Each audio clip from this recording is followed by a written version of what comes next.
दीप प्रज्वलन करते हुए माननीय मुख्य अतिथि और मुख्य वक्ता आरोग्यम धन संपदा शत्रु बुद्धि विनाशाय दीप ज्योति नमोस्तुते। हे दीप तुम्हारी जय हो, हे दीप तुम्हारी जय हो, जय हो। हम भी सब करतल ध्वनि से इस दीप प्रज्वलन में शामिल हो। अस्तो मां सदगमया तमसो मां ज्योतिर्गमया मृत्योर्मां अमृतंगमया। श्री राम जय राम जय जय राम, श्री राम जय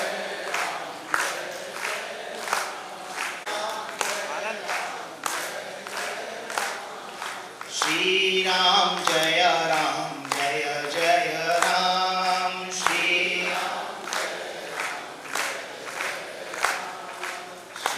राम जय राम। मंचासीन अतिथियों के धीरावाणी जी का हम सबकी ओर से सम्मान करें। जोरदार करतल ध्वनि से हम भी इसमें सम्मान में शामिल हों। हमारी सबकी उपस्थिति भी दर्ज होना चाहिए।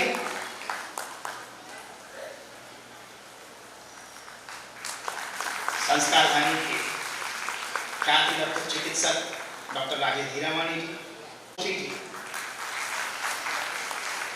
मध्य प्रदेश के प्रबुद्धजन समुदाय में डॉक्टर नरेंद्र कोष्ठी जी का प्रमुख स्थान है। संस्कार धानी के अनेक विद्यार्थी उनके माध्यम से, उनके साथ, उनके मार्गदर्शन में पढ़कर निकले हैं। आमंत्रित करता हूँ उज्जवल जी का ज्ञान। जय। समरसता सेवा संगठन की श्रृंखला को आगे बढ़ाते हुए आज हम बलराम जयंती के इस संगोष्ठी कार्यक्रम में आप सभी अतिथियों का, हमारे मुख्य अतिथि, मुख्य वक्ता जी, हमारे सम्मानीय अध्यक्ष और आप सभी जो इस कार्यक्रम और संगोष्ठी में उपस्थित हुए हैं, समरसता सेवा संगठन परिवार आपका बहुत बहुत हार्दिक स्वागत करता है। समरसता सेवा संगठन परिवार द्वारा जो एक श्रृंखला चलाई गई संगोष्ठी की, और उसके बीच में 13 अप्रैल से लेके और आज दिनांक 5 सितंबर के बीच जो भी हमारे कार्यक्रम हुए, आप सभी की जिस प्रकार से उपस्थिति रहती है, परिवार हमारा आपकी तरफ से बहुत बहुत आपको आभार भी करता है, आपको धन्यवाद भी करता है और आपका हार्दिक स्वागत करता है कि जिस प्रकार से आप हमारा मनोबल बढ़ाते हुए हमको इस प्रकार प्रेरणा दे रहे हैं, इस प्रकार अपना समय देकर हमें इन संगोष्ठियों के माध्यम से जो विचार और एक दर्शन जो प्राप्त हो रहा है उसके शहर के लिए, कि जिनकी समाज सेवा और चाहे चिकित्सा क्षेत्र में एक अलग ही ख्याति है। आज के मुख्य वक्ता कोष्ठा जी, हमारे संगठन के सम्मानीय अध्यक्ष श्री संदीप जैन जी, जिन्होंने जो एक सरल वाक्य को इस संगठन का मंत्र बनाया, सबको जाने और सबको माने, वो शब्द, वो जो वाक्य था, आज हमारे लिए और लगभग सभी के लिए एक मंत्र बन चुका है। इसका कार्यक्रम जो सर्व समाज समरसता कजलिया महोत्सव, जो संस्कार धानी का एक अद्भुत आयोजन, वो सब आपके प्रयासों से एक भव्य रूप में रहा। और जिस प्रकार से एक समरसता सेवा करें, क्योंकि एक ऐसा कार्य, एक ऐसा युग, वर्तमान युग, ये सोचते थे कि हम कैसे आज के युवाओं को समझा पाएंगे, आज की पीढ़ी को बता पाएंगे, तो बस उसी परिकल्पनाओं को लेकर हम आगे बढ़ते जा रहे हैं। इसी प्रकार से आप लोगों का स्नेह और प्रेम और आपके इसी प्रकार से उपस्थिति समरसता सेवा संगठन की संगोष्ठियों और कार्यक्रमों में प्राप्त होती रहे। मैं इसी आशा और विश्वास के साथ आपको बहुत बहुत अभिनंदन करता हूं, आपका स्वागत करता हूं। धन्यवाद।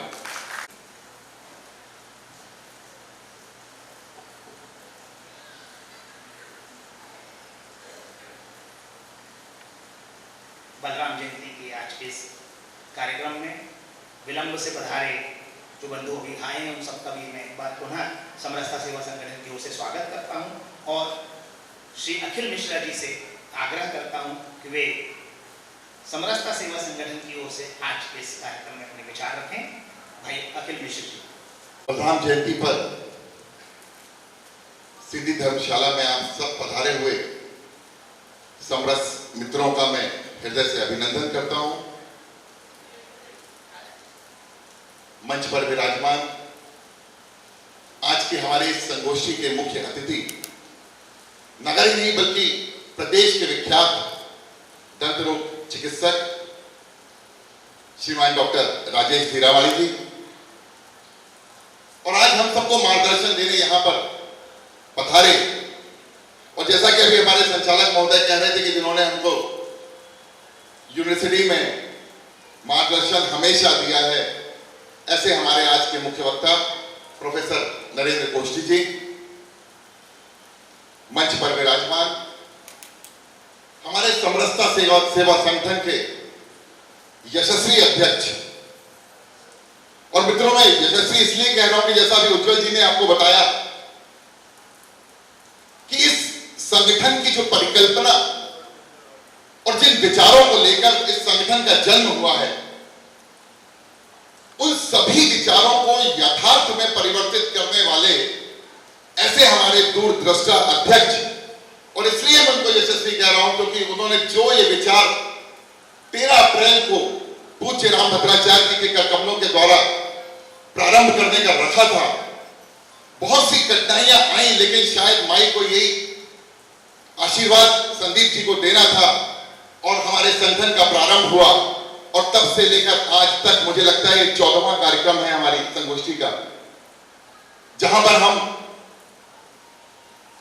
प्रत्येक महापुरुष की जयंती को मनाते चले आ रहे हैं, उनके विचारों को समझते चले आ रहे हैं, सुनते चले आ रहे हैं। और जो नारा हमारे अध्यक्ष ने हमको दिया, समृद्ध भारत समर्थ भारत, सब सबको जाने और सब सबको माने, इसलिए मैं इनको यशस्वी अध्यक्ष कह रहा हूं। दोस्तों, समरसता सेवा संगठन को गति प्रदान करते हुए हमारे ऊर्जावान सचिव एडवोकेट उज्जवल पचौरी जी, और एक बार मैं चाहता हूं दोस्तों कि आप सब जितने भी हमारे समरसता सेवा संगठन के कार्यकर्ता, समरस मित्र यहां उपस्थित हैं, हम सब मिलकर उनके पुरुषार्थ के लिए जरूर ताली बजाएं। जोरदार। उनकी लीलाओं के बारे में हम सब जानते भी हैं मित्रों। एक पक्ष ऐसा भी है जहां पर हमको अपने शास्त्रों में, अपने पुराणों में पढ़ने पर यह प्राप्त होता है कि जब बलदाऊ जी जो उनके बड़े भाई थे, बड़े भाई के रूप में संसार में आए थे, लेकिन एक गुरु के रूप में उनको भगवान श्री कृष्ण को हमेशा मार्गदर्शन दे रहे थे। ऐसा ध्यान में हमेशा आता है जब भी हम इन चीजों को देखते हैं कि अनेक विषयों पर, जिसमें महाभारत सबसे प्रमुख है, महाभारत में भी उन्होंने अनेकों बार भगवान श्री कृष्ण को मार्गदर्शन दिया। और अनोखा सहयोग देखिए कि आज शिक्षक दिवस भी है और हमारा देश सर्वपल्ली राधाकृष्णन जी को याद कर रहा है, और आज हम एक ऐसे महापुरुष को, एक ऐसे अवतारी पुरुष की संगोष्ठी, उनके विचारों की संगोष्ठी कर रहे हैं, जिन्होंने भगवान श्री कृष्ण, जिनको हम संपूर्ण विश्व का शिक्षक मानते हैं, उनको भी मार्गदर्शन दिया है। भगवान बलराम को विष्णु का 8वां अवतार भी कहा जाता है, और विष्णु पुराण में तो यहां तक लिखा है कि ये शेषनाग के अवतार भी थे। पुराणों में कई जगह हमको ये पढ़ने पर मिलता है कि इनको किसानों का देवता भी निरूपित किया गया है, और उसमें कहा गया है कि कृषि का कार्य करने वाले प्रत्येक मानवी को भगवान बलराम की आराधना करनी चाहिए। त्रेता में जिन लक्ष्मण जी के अग्रज प्रभु श्री राम हैं, त्रेता में जिन लक्ष्मण जी के अग्रज प्रभु श्री राम हैं, द्वापर में वही श्री कृष्ण के दाऊ जी बलराम हैं, द्वापर में वही श्री कृष्ण के दाऊ जी बलराम हैं। ऐसे बलराम जी की जयंती पर आप सबका एक बार पुनः अभिनंदन है, और आपके और मुख्य वक्ता प्रोफेसर नरेंद्र कोष्टी जी के मध्य और अधिक अवकाश पैदा न करते हुए मैं आग्रह करूंगा प्रोफेसर नरेंद्र कोष्टी से कि वे कृपया पधारें और आज के कार्यक्रम में हम सबको अपना मार्गदर्शन दें। आज संबोधन दें। एकमात्र चिकित्सक आदरणीय डॉक्टर भीरावाणी जी, इस सामाजिक समरसता सेवा संगठन के अध्यक्ष हमारे मित्र भाई संदीप जी, हमारे इस संगठन के और मंत्री उज्जवल पचौरी जी, और शानदार संचालन कर रहे हमारे मित्र धीरज अग्रवाल जी, और मेरे समक्ष बैठे हुए सभी इस संकल्पना के साथ सामाजिक समरसता की, इसमें समरस हुए सभी यहाँ बहुत बड़े बड़े प्रबुद्ध जन बैठे हुए हैं। और आज आज का जो कार्यक्रम है शायद उसमें निबंध प्रतियोगिता और थाली सजाव प्रतियोगिता उसके भी पुरस्कार मिलने वाले हैं। तो ऐसे कार्यक्रम में और इतने प्रमुख लोगों के बीच में मुझे आज बुलाया गया, सबसे पहले तो उसके लिए मैं धन्यवाद करता हूँ। आज का ये कार्यक्रम मुझे लगता है कि 3 कार्यक्रमों की शायद त्रिवेणी है।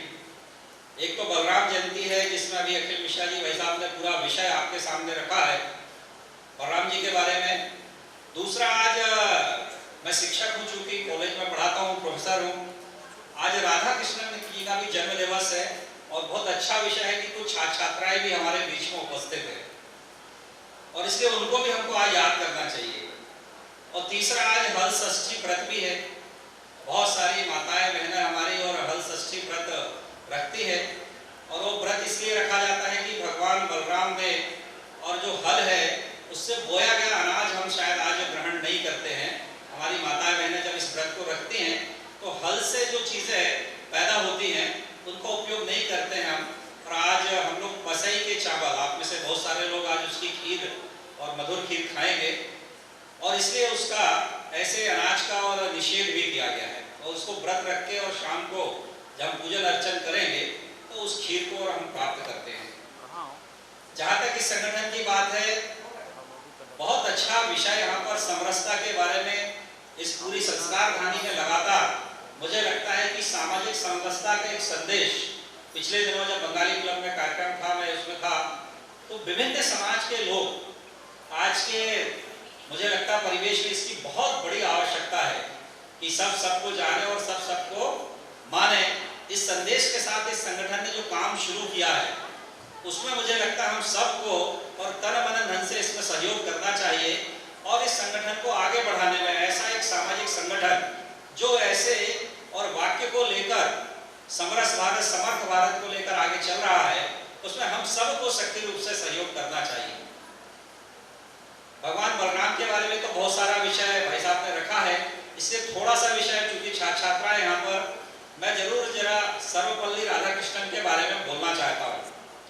मैं संगठन की दृष्टि से विद्या भारती जो हमारा संगठन है, जो सरस्वती शिशु मंदिर का काम करता है, ऐसे 325 स्कूलों को मैं उसका प्रांत का सचिव हूँ और आज लगातार शिक्षक दिवस के कार्यक्रम हैं और उनमें जाना हुआ, इसलिए मैं छात्र छात्राओं से विशेष रूप से और कुछ बातचीत भी करना चाहता हूँ। हम सबके ध्यान में है कि सर्वपल्ली राधाकृष्णन और हमारे पहले उपराष्ट्रपति थे, तो उनका जन्म कब हुआ है, किसी छात्र छात्रा को मालूम हो तो बताइए थोड़ा। जन्म कब हुआ? आप लोग सब निबंध प्रतियोगिता में भाग लेकर आए हैं ना? कोई भी बताइए। हाँ बताइए। वेरी गुड, बहुत बढ़िया, तालियां बजाइए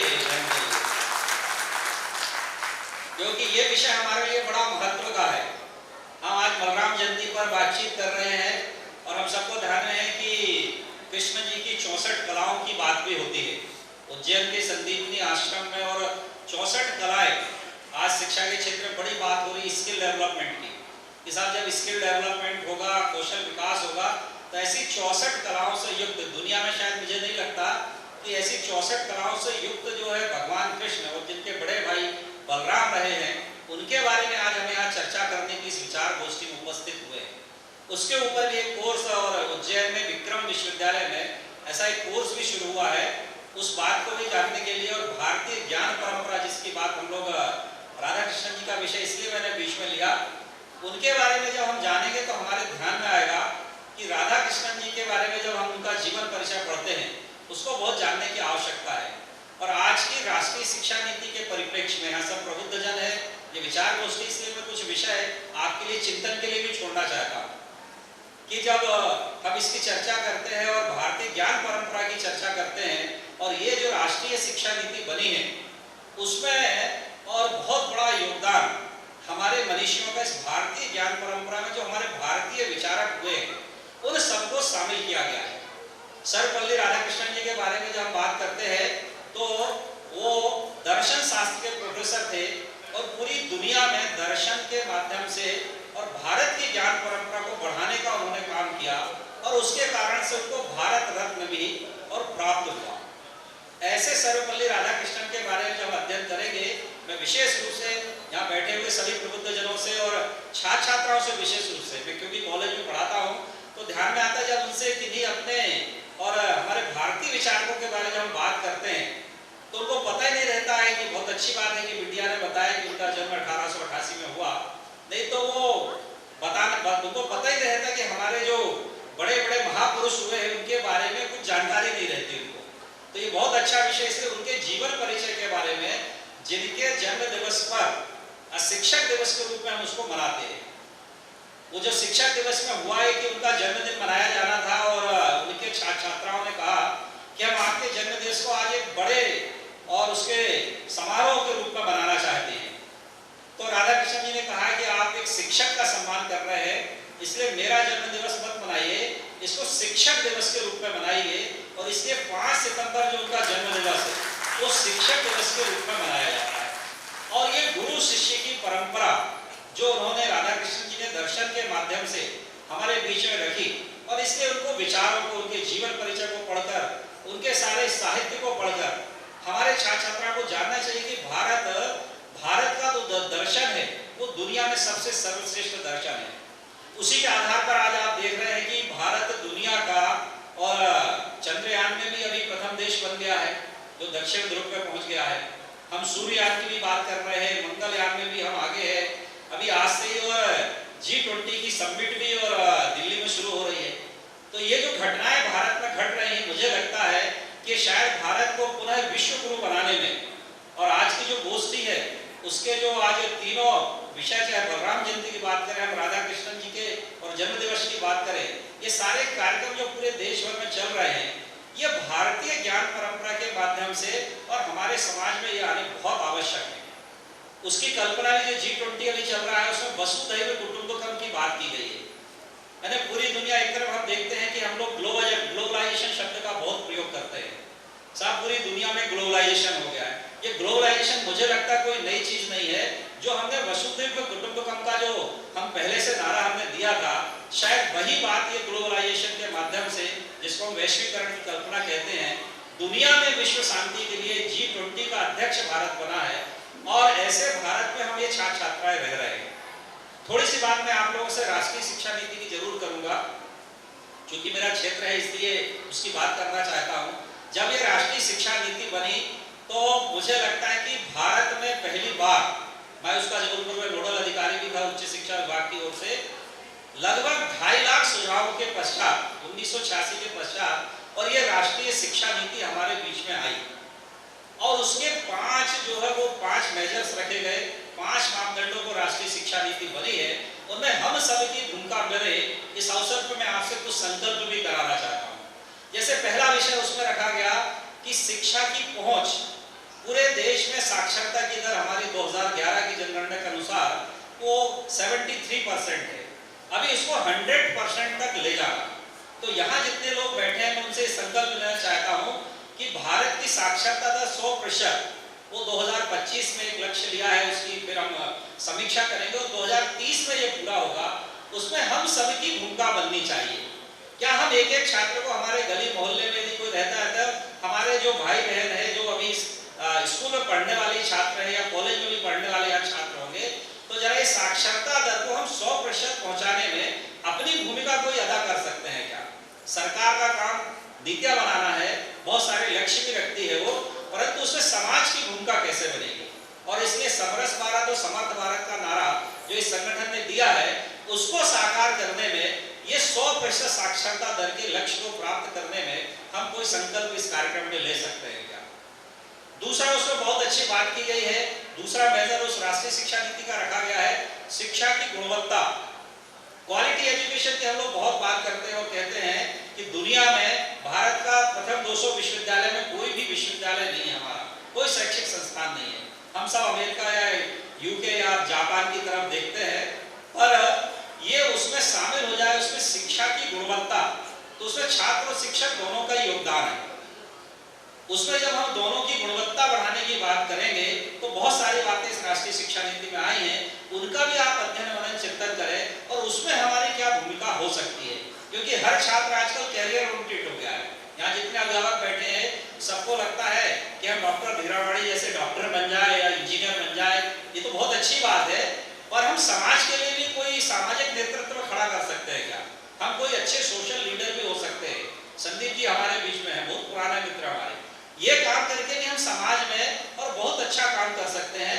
तो गुणवत्ता बढ़ाने में जरा हम सब की भूमिका कैसे हो सकती है, तो एक कैरियर ओरिएंटेड केवल छात्र ना हो, वो शिक्षा की गुणवत्ता को बढ़ाते हुए समाज के लिए भी कुछ करने के लिए आज समाज को आवश्यकता है, हम ऐसा भी कोई योगदान कर सकते हैं क्या? ये दूसरा विषय है। उसमें तीसरा विषय इस संगठन से जुड़ा हुआ है, उसमें बात की गई है समानता की। जब ये राष्ट्रीय शिक्षा नीति बनी तो बड़ी सोच समझ के और 2.5 लाख सुझाव के द्वारा, मुझे लगता है पहली बार जनता के द्वारा बनाई गई और जनता के लिए राष्ट्रीय शिक्षा नीति मुझे लगता है कि ये बनी है। उसमें समानता की बात की गई है, समानता हर प्रकार की, वो एससी का छात्र हो, एसटी का, ओबीसी का हो, जनरल हो, ट्रांसजेंडर हो, बड़ा हो, छोटा हो, गरीब हो, अमीर हो, किसी भी प्रकार का छात्र हो, दिव्यांग हो, ऐसे सब लोगों को शिक्षा प्राप्त हो। एक ये उसमें नजर में एक मापदंड रखा गया है। उसमें हमारी भूमिका एक समरसता के माध्यम से ये बनती है कि हर प्रकार के छात्रों को क्या हम उसको पढ़ने, भारत 140 करोड़ लोगों का देश है, उसमें हमारी कोई भूमिका बन सकती है क्या? ऐसा कोई संकल्प लेकर हम इस विचार गोष्ठी से यदि जाएंगे तो मुझे लगता है कि ऐसी विचार गोष्ठी की जो है वो सार्थकता होगी।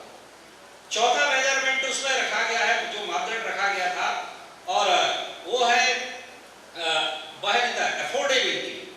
ये शिक्षा सबको प्राप्त हो, हम सब महापुरुषों के बारे में ठीक से जाने और ये सब जो है सबको समान रूप से शिक्षा प्राप्त हो। वो एक गरीब छात्र, एक भी छात्र है और जो है वो शिक्षा से वंचित ना रह जाए, ऐसी बात उसमें, और ये चौथा उसमें एक मापदंड रखा गया है। और पांचवा मापदंड सबसे महत्वपूर्ण जो है उसमें भूमिका है इस राष्ट्रीय शिक्षा नीति को, इसके इम्प्लीमेंटेशन में वो समाज की भूमिका है। और इतनी बड़ी समाज से इतने सारे जाति, भाषा और धर्म के लोग हमारे देश में रहते हैं और इसलिए समाज इसमें अपनी भूमिका अदा करे।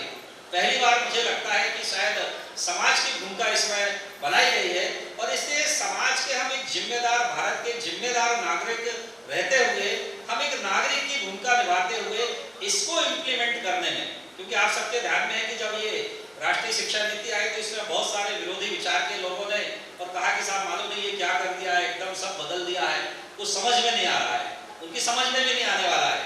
क्योंकि अब जो है इस राष्ट्रीय शिक्षा नीति में विभिन्न प्रकार के जो भारतीय विचार है, वो चाहे स्कूल का सिलेबस हो, एनसीईआरटी का हो, एससीईआरटी का हो, कॉलेज का हो, यूजीसी का हो, एआईसीटी का हो, इस सब प्रकार के पाठ्यक्रम में और भारतीय विचार जो भारत विश्व गुरु रहा पहले, हमारे वेद पुराण की बात, हमारे महापुरुषों की बात, वो सब धीरे धीरे आप देख रहे हैं पाठ्यक्रम में शामिल हो रही है। ये जरा कठिन विषय है और इसलिए इसको लागू करने में समाज की भूमिका, इसलिए जितने लोग यहाँ बैठे मैं सबसे निवेदन करना चाहता हूँ, उसमें हम सब अपनी भूमिका निभाते हुए, सरकार ने कहा कि हम समाज के साथ मिलकर काम करेंगे, जनता के साथ मिलकर काम करेंगे, इसलिए उसमें हम अपनी भूमिका निभाते हुए कैसे इसको लागू करने में, और 2040 में जब ये पूरी राष्ट्रीय शिक्षा नीति लागू होगी, हम सबके ध्यान में है कि हमारे माननीय प्रधानमंत्री नरेंद्र मोदी ने कहा कि 2047 में भारत विकसित राष्ट्र बनेगा। और इसलिए इस विकसित राष्ट्र को बनाने में केवल कहने से नहीं बनेगा या मेरे भाषण देने से नहीं बनेगा या आपके सुनने से नहीं बनेगा, जब हम सब मिलकर इसमें अपनी सक्रिय भूमिका निभाएंगे, एक एक व्यक्ति इसमें लगेगा और एक एक आहुति इस यज्ञ में डालेगा, और जब 2047 का भारत होगा वो शायद दुनिया का, मुझे लगता है कि सबसे शक्तिशाली, सबसे समृद्ध, सबसे सशक्त और भारत होगा, और पूरी दुनिया का हम मार्गदर्शन करेंगे। और जिसकी चर्चा हम वर्षों से करते चले आ रहे हैं कि भारत पुनः विश्व गुरु बनेगा, और उस विश्व गुरु बनने में मैं भी अपनी कोई भूमिका निभाऊंगा एक जिम्मेदार नागरिक के नाते।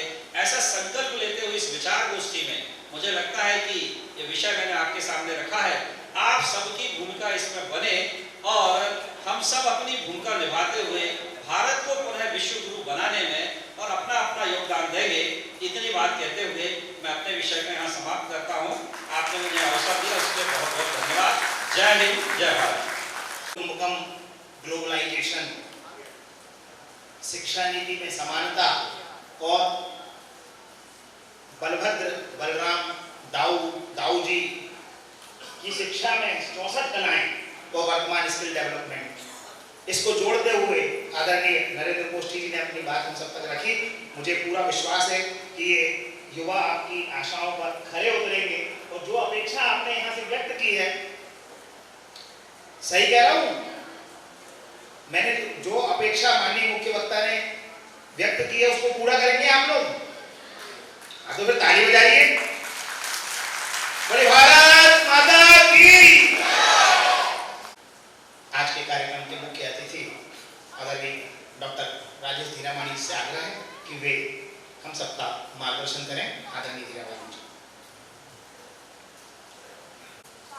मंचासीन अध्यक्ष आदरणीय संदीप जैन जी, सचिव आदरणीय कचौरी जी, मेरे यहाँ समक्ष उपस्थित अखिल जी, समस्त वरिष्ठ जन, प्यारे बच्चों, आदरणीय मातृशक्ति।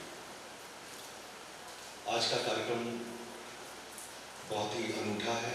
आज का दिन बहुत ही सौभाग्यशाली है कि आज हम भगवान बलराम जी हजर के रूप में जो जाने जाते हैं उनकी जयंती मना रहे हैं और साथ ही शिक्षक दिवस भी मना रहे हैं। आप सबको आज के शुभ अवसर पर अनेकानेक शुभकामनाएं और अभिनंदन। जब हम समरसता की बात करते हैं तो समरसता का शाब्दिक अर्थ क्या होता है, शायद यहाँ बच्चों को समझने में कुछ कठिनाई हुई होगी, लेकिन मुझे पूरा विश्वास है यहाँ जो बच्चे बैठे हुए हैं उन्होंने निबंध प्रतियोगिता में हिस्सा लिया और पुरस्कार भी पाए हैं, जिन्हें थोड़ी देर में पुरस्कार मिलने वाले हैं। तो कई बच्चों को समरसता के मायने भी मालूम होंगे। समरसता का शाब्दिक अर्थ ही है कि बिना किसी जाति भेद, लिंग भेद, कोई देश, कोई गांव, कोई शहर, छोटा बड़ा, ऊंच नीच के बिना जब सब लोग मिलकर एक साथ जीवन यापन करें, उसे सरल शब्दों में इस तरह से किया जा सकता है, कहा जा सकता है कि दूध अगर सीधा पिया जाए तो उसमें वो स्वाद नहीं होगा, लेकिन दूध में जब शक्कर घुल जाती है, दूध में जब केसर मिला दी जाती है और इलायची भी मिला दी जाती है, तो वो जो उसका सम्मिलित जो स्वाद होता है बहुत ही स्वादिष्ट होता है। इसी तरह से जब सारे समाज मिलकर, सारे लोग मिलकर कोई भी उत्सव मनाएं, आपस में बैठ के इस तरह की गोष्ठियां करें, आपस में भाईचारा हो, समरस का भाव हो, तो वो समाज एक बहुत ही ऊंचाई प्राप्त करता है। और मैं साधुवाद देता हूँ आदरणीय संदीप जी को, उनके समस्त साथियों को कि जबलपुर नगर में शायद देश का ये पहला अनूठा उदाहरण है जब समरसता सेवा संगठन के नाम से परम आदरणीय पूज्य रामभद्राचार्य जी के उनके उपस्थिति में, उनकी प्रेरणा से यह बहुत ही अनूठा संगठन हमारे संस्कार धर्म में बना। और मुझे पूरा विश्वास है कि बहुत दूर तक भी इसके अच्छे परिणाम होंगे। हमारे नगर का ही नहीं, हमारे प्रदेश का ही नहीं, हमारे देश का नाम यह संगठन ऊपर ले जाएगा।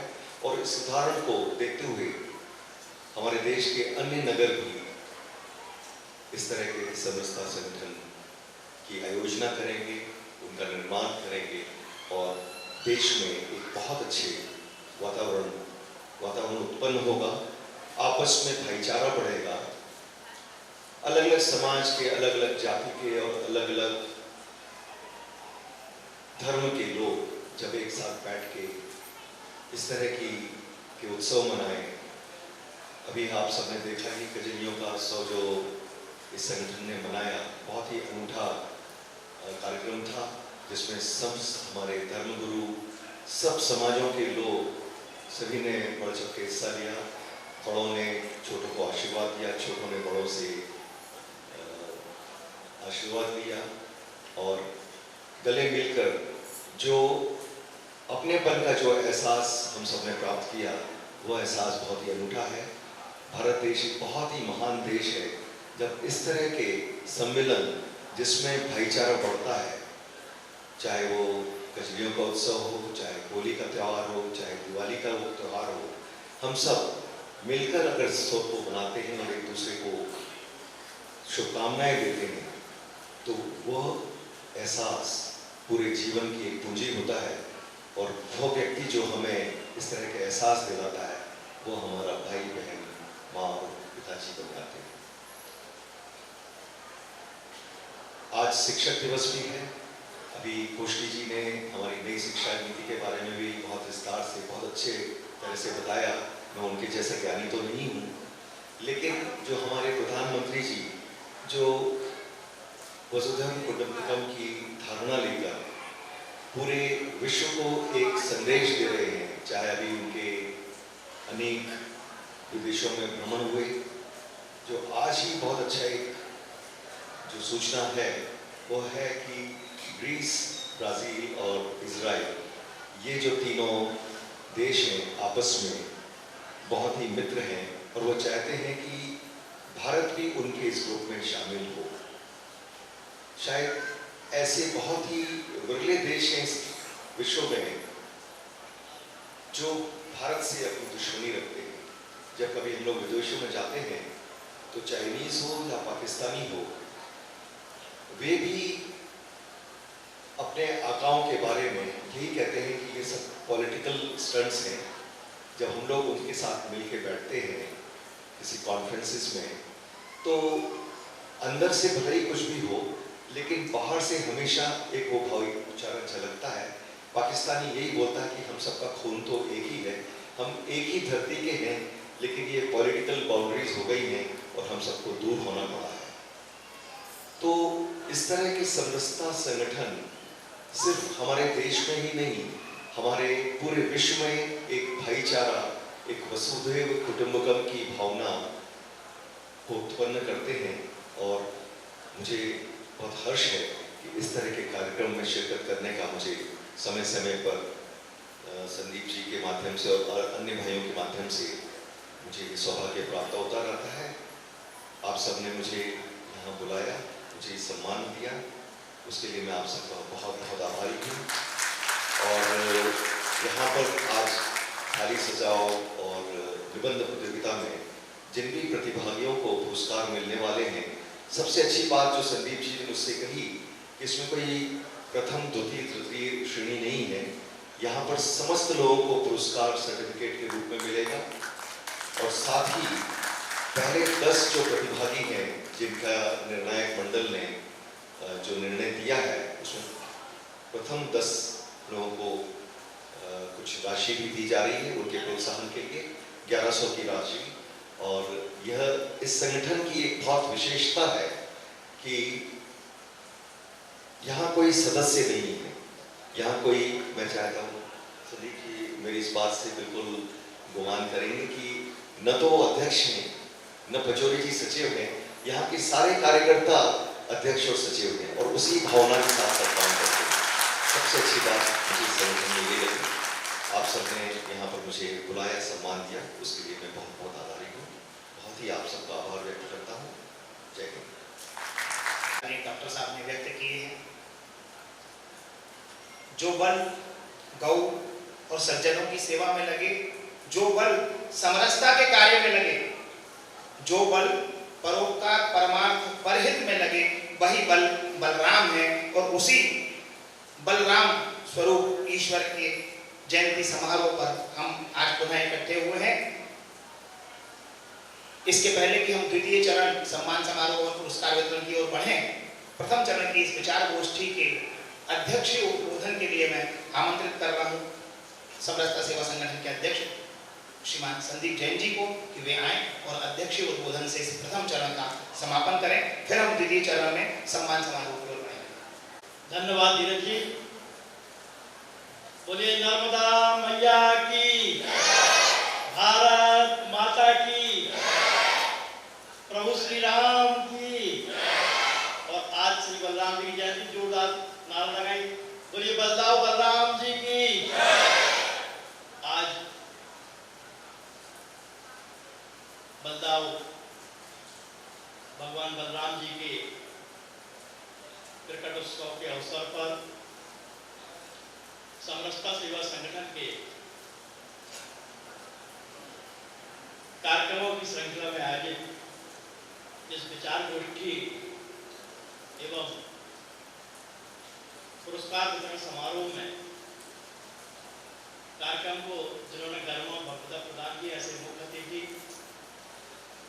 नगर ही नहीं महाकौशल ने पूरे मध्य प्रदेश के ख्याति लाभ चिकित्सक जिन्होंने जबलपुर के चिकित्सा जैसे सेवा क्षेत्र को एक पहचान दी है, ऐसे डॉक्टर राजेश भिरावाणी जी, जिनके यदि समाज के ये किए गए कार्यों का वर्णन करेंगे तो समय बहुत कम पड़ेगा। आप विभिन्न संस्थाओं से जुड़े, ऐसे उन्होंने अपना समय दिया। शिक्षा के क्षेत्र में एक अद्वितीय कार्य, न केवल स्वयं शिक्षण कार्य कर रहे हैं, अनेकों स्कूल, मतलब 450 स्कूल करीब में शायद ऐसे महाकुशल प्रांत में 450 स्कूलों का सफल संचालन कर रहे विद्या भारती के प्रांत सचिव प्रोफेसर नरेंद्र कोष्टी जी, जो एक राष्ट्रवादी विचार से वो विचारधारा को नीचे तक ले जा रहे थे, प्रोफेसर नरेंद्र कोष्टी जी, सम्मानित सचिव भाई उत्तम पचौरी जी, मंच का सफल संचालन कर रहे सम्मानित धीरज अग्रवाल जी, यहाँ पर उपस्थित नगर के समस्त स्वनामधन हस्ताक्षर और विभिन्न विद्यालयों से जिन बच्चों ने, जिन माताओं ने पूजा थाली सजाओ प्रतियोगिता और निबंध प्रतियोगिता में भाग लिया, ऐसे सभी प्रतिभागी डॉक्टर साहब ने और माननीय कोष्टी जी ने अपने विचारों के उपरांत में कुछ बोलने के लिए वैसे शेष रहता नहीं है, लेकिन क्योंकि अध्यक्ष उद्बोधन के लिए कहा गया है, जैसे डॉक्टर साहब ने कहा कि निश्चित तौर पर समरसता सेवा संगठन एक ऐसे नवयुवकों का समूह कहें कि जो सब सम है, सब बरोबर है, अध्यक्ष सचिव या उपाध्यक्ष व्यवस्था है कि कहीं ना कहीं अपने को आगे लाना। इसलिए तो समरसता सेवा संगठन के सभी सम्मानित सदस्य, समरसता सेवा संगठन का जो मुख्य आप देख रहे हैं कि समरस एवं समर्थ भारत, समरस और समर्थ भारत की कल्पना साकार रूप ले रही है, और लेकिन उसमें और तेजी से हमारा योगदान हो सके। और क्या योगदान हो सके? जब इस पर विचार हुआ तो ये हुआ कि सब सबको जाने और सब सबको माने। जब हम बात करते हैं कि सब सबको जाने और सब सबको माने, तो उसमें उनकी बात होती है जिन महापुरुषों ने समाज को अपना दर्शन दिया है, अपना ज्ञान दिया है, लेकिन हमने उनको कालांतर में अपनी अपनी जातियों में अपने अपने धर्म में बांट के रखा, जबकि उन्होंने पूरे विश्व को अपना संदेश दिया, उन्होंने पूरे देश को अपना मार्गदर्शन दिया। इसलिए हमारा सबका फर्ज है कि हम सभी को जाने और सभी को माने। और उसी तारतम्य में एक वर्ष भर में 32 ऐसे महापुरुषों की जयंतियां मनाने का निर्णय लिया गया था, जिसमें यह तय किया गया था उन जयंतियों पर उनके विचारों को सब समाज के बीच में ले जाना और उनसे सीख के और फिर लोगों को आगे तक, जिससे सबके प्रति लोगों का भाव सम्मान का रहे, एक दूसरे के प्रति सम्मान का भाव बना रहे। इसी तारतम्य में जब हम बात करते हैं कि सब सबको जाने, तो जैसे बीच में बात आई थी कि संस्था की तरफ से वक्ता, तो संस्था की तरफ से वक्ता का भी एक अटेंडम यहाँ पर तय किया जाता है सब कि आज जैसे बलराम जयंती में कोई भी संस्था के किसी भी सदस्य को बोल दिया जाए कि आज आप बोलो, उसका हेतु ये है कि सब लोग उनके बारे में पढ़ें, उनके बारे में जानें, किसी को भी उनको रहेगा कि हमारा नाम हो सकता है। कुल मिला के एक छोटी सी जो प्रस्तावना थी कि क्या है, लेकिन हमको बहुत हर्ष है, आत्मिक अनुभूति है इस बात की कि एक का अल्प समय में 13 अप्रैल को परम पूज्य रामभद्राचार्य जी के कर कमलों से जिस कार्य योजना का शुभारंभ हुआ, उसके पश्चात मात्र 5 महीने में संस्कार वाणी ने अपने परंपरा के अनुरूप इस संगठन को भरपूर स्नेह प्यार दिया, अपना आशीर्वाद दिया, और उसकी परिणति रही है कि जो अभी समरसता नगरिया महोत्सव का आयोजन हुआ, उसमें सभी वर्गों, सभी समाज के लोगों ने बढ़ चढ़ के हिस्सा लिया, और न केवल हिस्सा लिया, अपनी सहभागिता दर्ज की और सब लोग आए। इससे ये बात समझ में आई कि कोई काम कठिन नहीं है, हमको आगे बढ़ने की जरूरत है। सब पूरा समाज समरस है, समरस दिखाई दे रहा है और होगा। आवश्यकता थी और इसी आशा विश्वास के साथ इसी प्रकार का सभी का सहयोग आगे मिलता रहेगा, संस्था को मार्गदर्शन मिलता रहेगा। जैसा अखिल जी ने अपने उद्बोधन में कहा था कि हमारा सभी से आग्रह है, यहाँ इस हाल में जो भी लोग उपस्थित हैं, कि हमारे संस्था के जो भी कार्यक्रम ऐसे होते हैं जयंतियों के, उन सब में भी आप सभी अपनी अपनी सहभागिता दर्ज करेंगे। हमें एक बात की और खुशी है कि हर कार्यक्रम के बाद, प्रत्येक कार्यक्रम के बाद हमको कम से कम 5 से 10 लोग ऐसे मिलते हैं साहब, जो ये कहते हैं कि हमारे लिए कोई काम हो तो आप जरूर बताइए। यहाँ पर देवश्री चौरसिया जी बैठी है सामने, पिछले 2 कार्यक्रम के पहले उन्होंने हमसे कहा था नाग पंचमी के कार्यक्रम में कि हमको कहीं आपके यहाँ काल वगैरह कौन करते हैं, हमारे लिए जो कोई काम होगा तो बताइए। ये एक मतलब एक समाज की जो वो है स्वीकार्यता है, संगठन के प्रति जो विश्वास है वो जागरूक हुआ है। इसलिए मैं पूरे सम्मान के साथ आप सभी को नमन करता हूँ और आग्रह करता हूँ कि आगे के कार्यक्रमों में आप सभी अपनी उपस्थित रहेंगे। जैसा अभी बताया गया, निबंध प्रतियोगिता में 78 बच्चों ने भाग लिया है और पूजा की थाली सजाओ प्रतियोगिता में 33 माताओं बहनों ने भाग लिया है। उन सभी को पुरस्कृत करेंगे।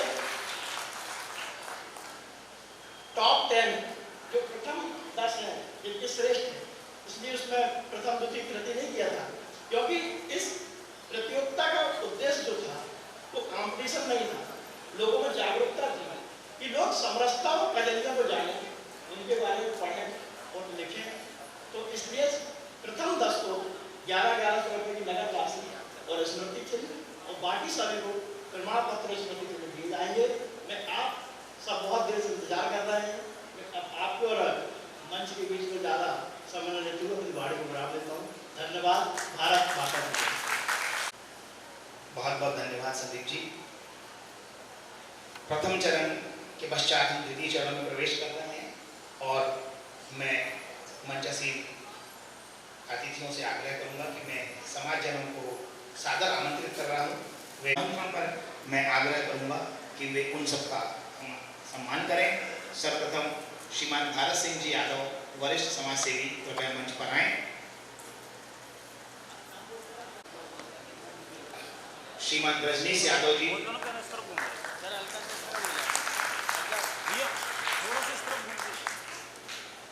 श्री शानू यादव जी, श्री संजय यादव जी, श्री आनंद यादव जी, शिव यादव जी संस्कार कांवड़ यात्रा, श्री आनंद यादव जी कोच जी, श्री राघवेंद्र यादव लालू जी,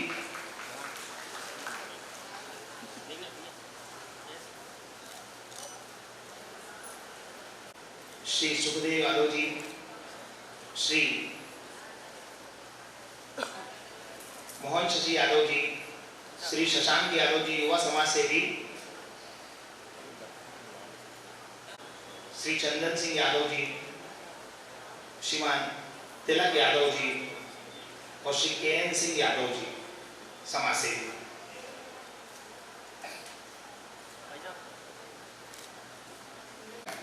प्रथम 10 में इनका नाम है श्रीमती त्रिवेणी विश्वकर्मा जी, गड़ा फाटक जगदीश मंदिर, गंजीपुरा सुपर मार्केट, श्रीमती पिंकी साहू, गगन साहू जी। क्रमशः आएंगे श्रीमती राखी पटेल, श्री दिलीप पटेल, दीक्षितपुरा।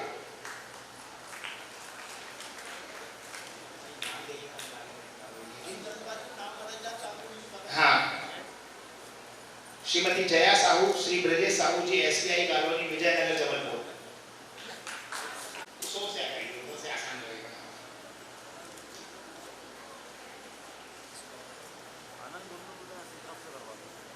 श्रीमती सुमन अग्रवाल, श्री शिशिर अग्रवाल, कोतवाली थाना के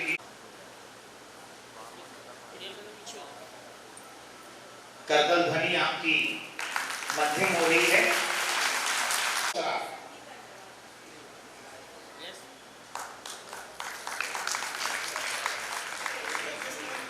थोड़ा सा यहाँ देखिए।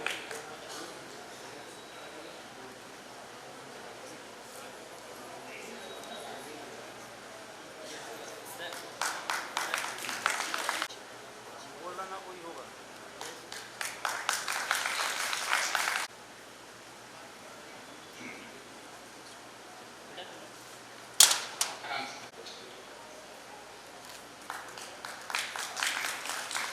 हमारे पुरस्कारों के बाद संजीत सोनी, श्री अनिल सोनी जी तिरंगभूमि तलैया, कुमारी परी केसरवानी, श्री घनश्याम केसरवानी, मैनपुर गोकलपुर, दक्षिता राष्ट्रपति श्रद्धा अग्रवाल, श्री संदीप अग्रवाल, शांतिनगर समोनाका, श्रीमती आरती Meghwal, Shri Munish Kumar Meghwal, Shantinagar Damonaka, Kumari Stuti Saraogi, Chaurasia, Shri Ram Kumar Chaurasia, Pangariba, Shrimati Shilpa Somarkar, Shri Ravi Somarkar, Katangi road Karmeta, Shrimati Geeta Chaurasia, Shri Harish Chaurasia, national colony Rampur, Kumari Palak Patel, Shri Gulab Singh Patel, Indira Gandhi ward Shahinagar के पास, कुमारी आर्या शर्मा, श्री पंकज शर्मा, गलापाटा जबलपुर, कुमारी वेदिका सोनी, श्री कंचना केशरवानी, सदर बाजार आजाद चौक, और श्रीमती गरिमा सोनी, श्री नाम जो मैंने लिए हैं ये आए और अपना पूजा थाली का पुरस्कार प्राप्त करें।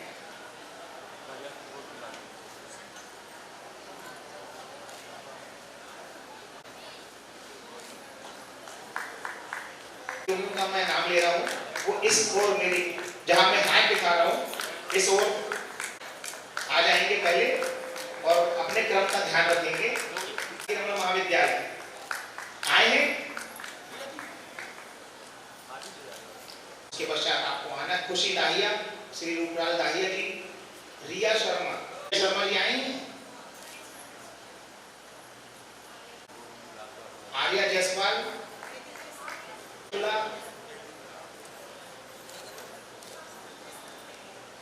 जी, ये है रोहन,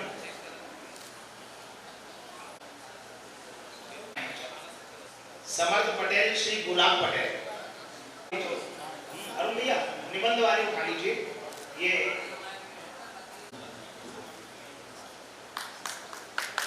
खुशी दाहिया, श्री रूपलाल दाहिया जी, आइए खुशी जी उस तरफ से उठा जाए। सभी जो प्रथम 10 विजेता हैं वो रुकेंगे, मंच के पास जाएंगे नहीं, और हाँ, पूजा थाली वाले 10 भी यहाँ पर आ जाए, प्रथम 10, ताकि ग्रुप फोटो हो सके। आर्या जायसवाल, श्री विनोद जायसवाल,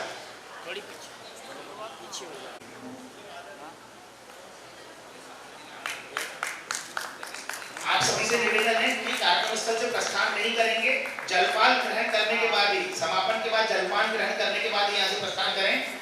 जितना समय आपने दिया थोड़ा सा और। आर्या जायसवाल, मान्या शुक्ला, श्री मान्या शुक्ला, मान्या आ गई है, मान्या शुक्ला, रोहन मिश्रा आए हैं, जो नहीं आए उनका नाम मैंने भी नहीं लिया था, रोहन मिश्रा आए हैं। देखिए इन्होंने बड़ा परिश्रम किया है बच्चों ने, आप जोरदार तालियां बजाइए इनके लिए।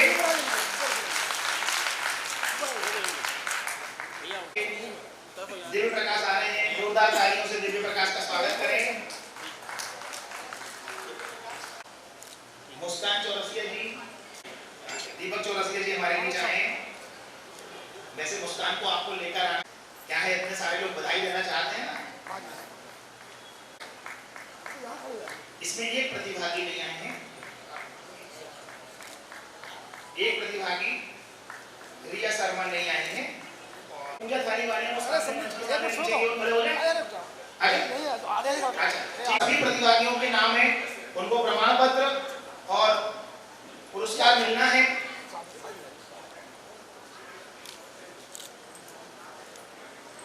ये सामने देखिए, ये सामने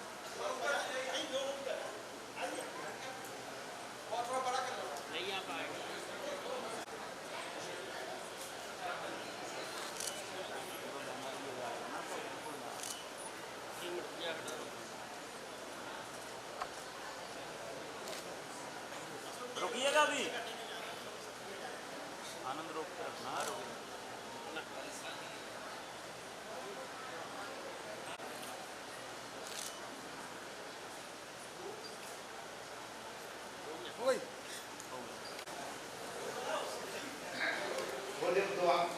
मीनाक्षी, मीनाक्षी को भी दे दीजिए। कीर्ति सोनी, श्री संजीत सोनी, सीमा शुक्ला जी, श्री अभिलाष शुक्ला, नेहा मोरैती, श्री राजेंद्र प्रसाद, आशना पटेल, स्वर्गीय श्री रमेश पटेल, श्री राजेश चौकसे, सेनाली पटेल, ऋषिका सोनकर, श्री ऋषिका सोमाकर, श्री रवि सोमाकर, रिया गुप्ता, श्री मनीष गुप्ता, प्रिंस प्रियंका जायसवाल, श्री संतोष जायसवाल, पलक जाट, गुरुदत्त जाट, प्रियंका जाट, श्री संतोष प्रियंका जायसवाल,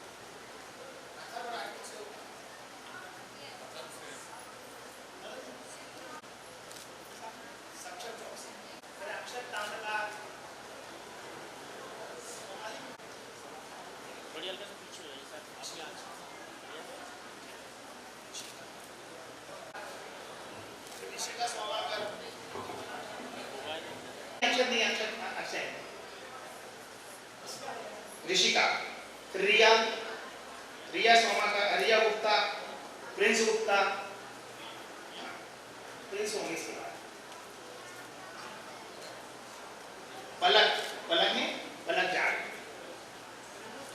फिर प्रियंका जायसवाल,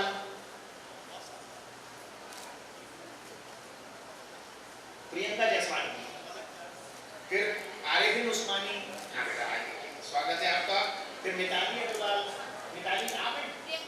नहीं आपका नहीं, प्रिया रघुवंशी, मिताली अग्रवाल एब्सेंट है भैया, दीजिए नीचे हैं आप आगे पहुंच गए, आप नहीं उनको आप आगे, मिताली आप पीछे आ जाइए, हाँ आप आगे, आप जाइए।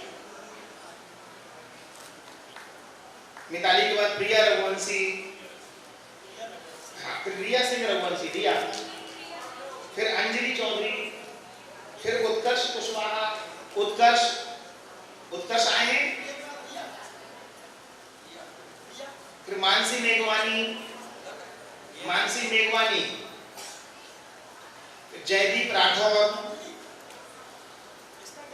मिताली अग्रवाल है, उत्कर्ष कुशवाहा, मानसी मेघवानी, मानसी आ गई, आइए, अमित अग्रवाल, श्री विनोद अग्रवाल,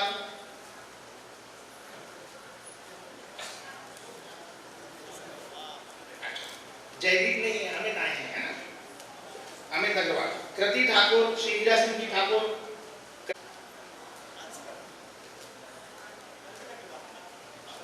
अमित, हाँ फिर अंशिका है, अंशिका, हाँ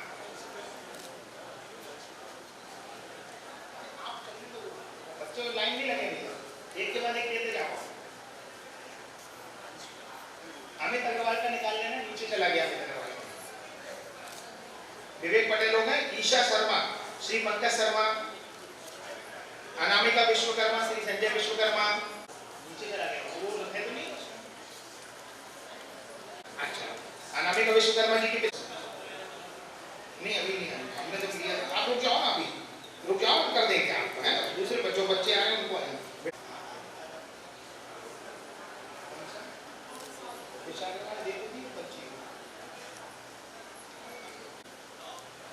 हर्षिता ठाकुर, श्री विनय सिंह ठाकुर,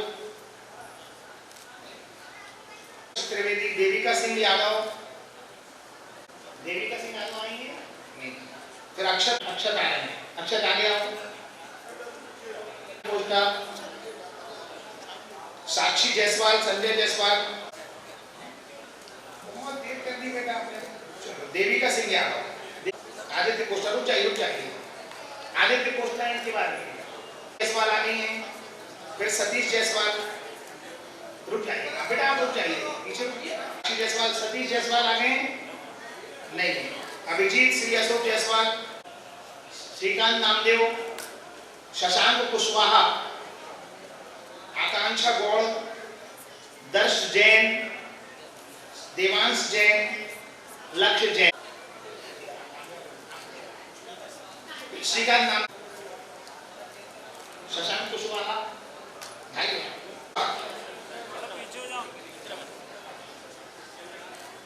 आकांक्षा जैन, लक्ष्य जैन,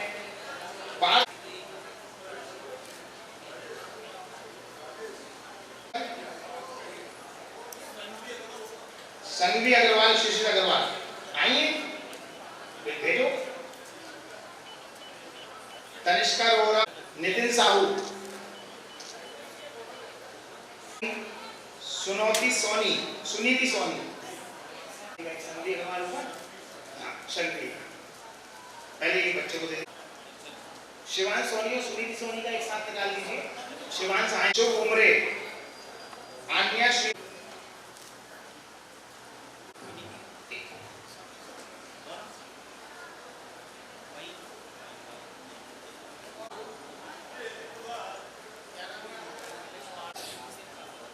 आप सभी से निवेदन है कि जल सभी अभिभावक से है कि कर्तव्य ध्वनिचंद को स्वागत करिए।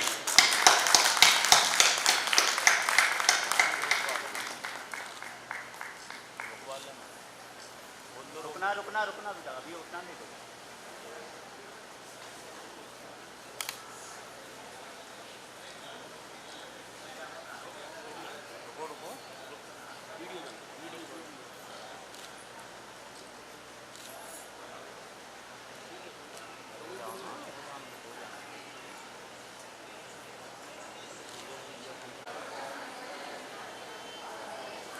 गुजराती मंडल, सिख समाज, पंजाबी समाज, माहेश्वरी समाज, ताम्रकार समाज, श्वेतांबर जैन समाज, सकल दिगंबर जैन समाज, इन सभी ने अलग अलग व्यंजन अपनी तरफ से उपलब्ध कराए थे। महत्व व्यंजन का या लेकिन जो समरसता का एक पूरा वातावरण बना कि जिनके यहाँ परंपरागत रूप से कन्हैया नहीं भी होती है, उन्होंने बढ़ चढ़ के हिस्सा लिया। डॉक्टर साहब ने इसकी पहल भी की थी। तो मैं ऐसे समाज के प्रतिनिधि जो आज हमारे बीच में उपस्थित हैं, उनमें गुजराती मंडल की ओर से डॉक्टर हीरावाणी जी हैं। मैं पूरे गुजराती मंडल का आभार व्यक्त करता हूँ और गुजराती मंडल के समस्त संगठनों के लिए मैं उनको स्मृति चिन्ह भेंट करने के लिए निवेदन करता हूँ। उनके जी उनको स्मृति चिन्ह भेंट करेंगे। सम्मानित कमलेश महाराज जी उपस्थित हैं। समाज ने पानी की सेवा दी थी। इसे आग्रह करूंगा, कृपया मंच पर आए। उस दिन चके थे वो महेश्वरी समाज की ओर से आए थे। समाज द्वारा वहां पर चाय और बिस्कुट की व्यवस्था की गई थी। इसी प्रकार ताम्रकार समाज द्वारा चूड़ी बेर की व्यवस्था की गई थी। केसरवाणी समाज द्वारा वहां पर कॉर्न चाट की व्यवस्था की गई थी। मुकादमगंज व्यापारी संघ द्वारा हरे चने और चना जोड़ ग्रहण की व्यवस्था की गई थी। मैं समरसता सेवा संगठन की ओर से उन सभी के संगठनों के प्रति भी हृदय से आभार व्यक्त करता हूँ और कार्यक्रम के आभार प्रदर्शन के लिए मैं संस्था के भाई श्री अरुण कुमार जी को आह्वान करता हूँ। वो सभी का आभार व्यक्त करता हूँ। धन्यवाद। समरसता सेवा संगठन के आज बलराम जयंती के इस आयोजन में इस मंच को शोभायमान कर रहे हमारे आज के आयोजन के मुख्य अतिथि संस्कारधानी के सुप्रसिद्ध चिकित्सक समाजसेवी आदरणीय राजेश हीरावाणी जी, प्रसिद्ध शिक्षाविद आदरणीय नरेंद्र कोष्ठी जी, मंच के अध्यक्ष आदरणीय संदीप जैन जी और आप सभी जिन्होंने समरसता सेवा संगठन के आयोजनों को अपना स्नेह, आशीर्वाद और सहयोग प्रदान किया है, आप सभी के प्रति मैं हृदय से कृतज्ञता ज्ञापित करता हूं और आपसे भविष्य में आयोजन होने वाले आयोजनों के प्रति सहयोग की आकांक्षा करता हूं। एक बार पुनः आभार, धन्यवाद।